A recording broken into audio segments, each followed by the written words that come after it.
बहुत समय पहले की बात है। किसी गांव में अनुष्का नाम की एक लड़की रहती थी। कुछ दिनों पहले ही अनुष्का के माता पिता की एक एक्सीडेंट में मृत्यु हो गई थी। उसके बाद अनुष्का के मामा उसे अपने पास लेकर आती है। अनुष्का के मामा उसे बहुत पसंद करते हैं, लेकिन अनुष्का की मम्मी उसे बिल्कुल भी पसंद नहीं करते थे और अपने घर में देखना नहीं चाहते थे। लेकिन अनुष्का की मम्मी की अनुष्का के मामा के सामने एक नहीं चलती थी, इसीलिए जबरदस्ती उसे घर में रखना पड़ता है और उसके साथ अच्छे से पेश आना पड़ता था। अनुष्का की मम्मी हमेशा ही एक मौका की तलाश में थी कि कब उसे एक मौका मिले और वो अनुष्का पर अपनी गुस्सा उतर सके। ऐसे ही दिन बीत रहे थे। एक दिन किसी काम के लिए अनुष्का के मामा को विदेश जाना पड़ा और इसके बाद उसकी मम्मी बहुत खुश हो गई, क्योंकि अब अनुष्का से वो कुछ भी कर सकती थी। अनुष्का स्कूल जाने के लिए तैयार हो रही थी, तभी अनुष्का की मम्मी उसके कमरे में आती है और बोलती है कि उरे कहाँ जा रही है? स्कूल के ड्रेस पहन के जल्दी से उतर और घर का सारा काम में लग जा। स्कूल जाने की कोई जरूरत नहीं है। अरे मम्मी, ये आप कैसी बातें कर रही हो? अगर मैं स्कूल नहीं जाऊंगा तो कैसे चलेगा? स्कूल में एग्जाम चल रहा है। अगर स्कूल नहीं जाऊंगी तो मेरा पढ़ाई छूट जाएगी। मामा के रहते तो आप मुझसे कभी ऐसे बात नहीं करती थी। पढ़ाई छुट्टी है तो छूटने दे। वैसे भी तो एक नौकरानी की बेटी है। अब तो इससे ज्यादा पढ़ाई करके करेगी क्या? बहुत दिन आराम से महारानी की तरह खा पी लिए। अब काम करना शुरू कर दे जल्दी से। घर का सारा काम कर, इससे पहले कि मैं तुझे मरना शुरू करूं।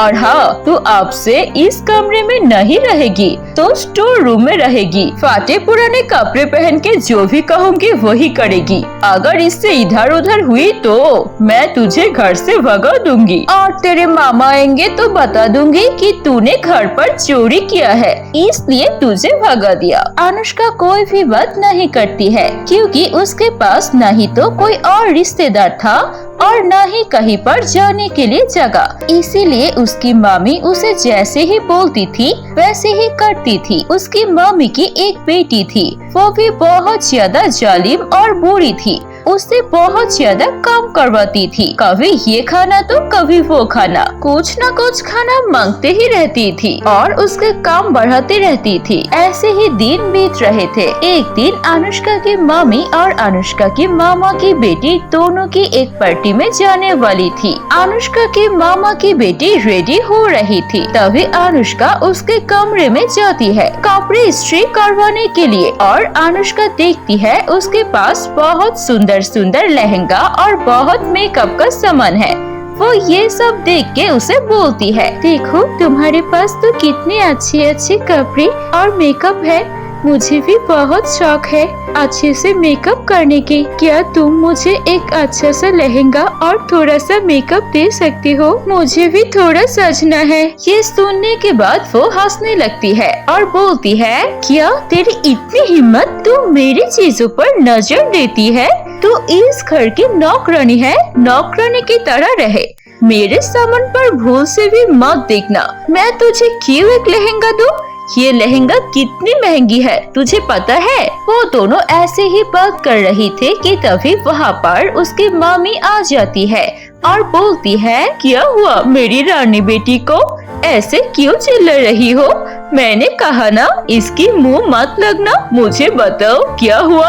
मैं इसे अभी सबक सिखा देती हूँ। उसके बाद उसकी बेटी उसे बोलती है, माँ देखो ना ये लड़की कैसे मेरे सामान पर नजर डाल रही है। तुमने काम करने के लिए दिया था, लेकिन एक भी काम ठीक से नहीं किया। ऊपर से मेरे चीजों पर नजर लगा रही है और बोल रही है कि मेरी लहंगा दे दो। मेकअप करने का कितना शौक है देखा। मम्मी ये सुनकर बहुत गुस्सा होती है और अनुष्का को मारने लगती है और बोलती है, क्यों इतना शौक है? सारा दिन खाता रहता है, कोई भी काम ठीक से नहीं करता है, लेकिन मेरी बेटी की चीजों पर नजर देता है। आज मैं तुझे सिर्फ एक वक्त का खाना दूंगी। हाँ माँ, आप हमारी फ्रिज ताला देकर जाना। कल मैंने देखा ये बादाम खा रही थी, क्या पता हमारे जाने के बाद ये घर का सारा कुछ खा ले, और जो सोना और पैसे है उसको भी अलमारी में अच्छे से लॉक करके रख देना, क्या पता ये हमारी पैसे चुरा के भाग जाए। हाँ बिटिया, तुमने बिल्कुल सही कहा। मैं फ्रिज में ताला दे के ही जाऊंगी, और वैसे भी घर में कोई पैसे नहीं है। ऐसे भिखारी हो तो घर में पैसे कैसे रखूं? मैं सब कुछ बैंक में रखा है। फिर वो दोनों माँ बेटी उसके लिए सिर्फ 2 रोटी बाहर छोड़कर सब कुछ ताला लगा के चली जाती है, और फिर अनुष्का वहाँ पर बैठकर घर का सारा काम करने लगती है। तभी अनुष्का के वहाँ पर एक बूढ़ी औरत आती है और उसे खाना मांगती है। अनुष्का बोलती है, देखिए मेरे पास तो ऐसा कुछ नहीं है खाने को देने के लिए। मुझे मेरी मम्मी ने 2 सूखी रोटी दी है। अगर आपको इससे पेट भरता है तो आप ये खा लीजिए, मैं कल खा लूंगी। ये सुनकर बूढ़ी औरत बोलती है, मुझे तुम्हारी जैसे ही एक नेक दिल की इंसान की जरूरत थी। मैं परी लोग की बहुत ही शक्तिशाली परी हूँ। मुझे एक डायन ने इस बूढ़ी औरत जैसा बना दिया है। मेरी जादुई छड़ी एक चांद पर है, और मैं अपनी परी लोग वापस नहीं जा सकती। पहाड़ी के पीछे अगर तुम जाकर अपनी आँख बंद करोगे 3 चांद मिलेगी। अगर तुम उन सवालों को अच्छे से जवाब दे सकोगी तो तुम्हें वो चांद मेरी जादुई छड़ी दे देगा, और उस जादुई छड़ी से मुझे मेरी शक्ति वापस मिल सकेगी, और मैं परी राज्य में वापस जा सकती हूँ। क्या तुम मेरी मदद करोगे? मैं बहुत ही ज्यादा परेशानी में हूँ बेटी। हाँ, कोई बात नहीं, मैं आपकी मदद जरूर करूँगी। माँ ने कहा था कि मुसीबत में फंसे लोगों की मदद करना चाहिए। और फिर अनुष्का उस पहाड़ी के बीच जाकर अपनी आंखें बंद करती है और देखती है कि उसके सामने एक सीढ़ी है, जो सीढ़ी सीधा 3 चांद के पास जाती है।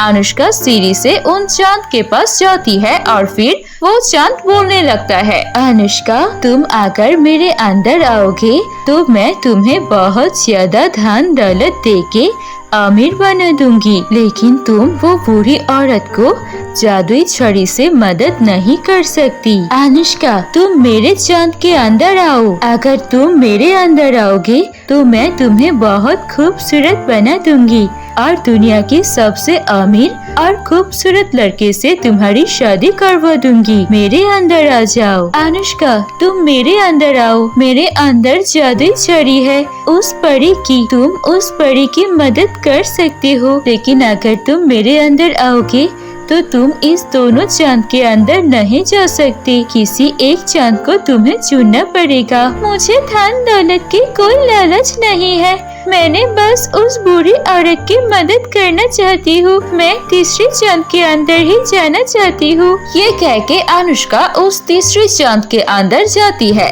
तीसरे चांद के अंदर जाते ही उसे जादुई छड़ी दे देता है। अनुष्का खुशी खुशी वो जादुई छड़ी लेकर आ जाती है, और घर आने के बाद वो जादुई छड़ी उस परी को दे देती है। फिर वो बूढ़ी औरत से परी बन जाती है, और खुशी होके अनुष्का को बहुत सारा धन दौलत दे देती है, जिससे अनुष्का उसके मम्मी के घर से दूर चली जाती है। वो खुद के लिए एक बहुत बड़ा घर खरीद लेती है, और वहाँ पर खुशी खुशी रहने लगती है। दोस्तों कैसी लगी आपको हमारी ये कहानी? कहानी अच्छी लगी है तो उसे लाइक कीजिए, कमेंट करके हमें बताइए आपको कहानी कैसी लगी, और अपने दोस्तों के साथ भी शेयर कीजिए। अगर ऐसी और कहानी देखनी है तो प्लीज सब्सक्राइब कीजिए हमारे चैनल पर। हम ऐसे मजेदार कहानियाँ और लाएंगे। धन्यवाद।